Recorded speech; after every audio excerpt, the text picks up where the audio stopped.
Kabilang po sa mga issue na binanggit ngayong araw ng paggawa ay ang kaso ni Mary Jane Veloso. Kung yung siyempre natatandaan pa rin, siya po yung OFW na pansamantala na nakaligtas sa firing squad sa Indonesia. Ang magulang po ni Mary Jane ay sumama rin sa mga rally. Nasa Mendiola po ngayon live si Ivan Mayrina. Ivan?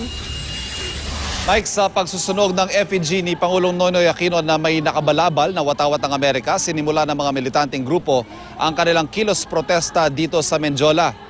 Alas 6 ngayong gabi nang dumating dito ang mga militante matapos ang marcha mula sa buong hapong pagpoprograma sa Liwasang Bonifacio. Ang effigy, Mike, sumusimbolo raw sa pagiging sunod-sunuran umano ng Pilipinas sa Amerika.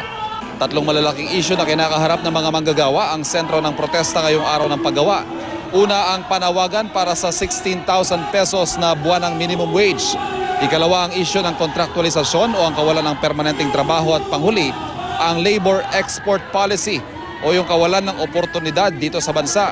Sa isyong ito, napapanahong halimbawa daw ang naging kaso at kinasadlak ang sitwasyon ni Mary Jane Veloso na bagamat pansamantalang nailigtas mula sa parusang bitay, ay nananatili namang nakapiit sa Indonesia.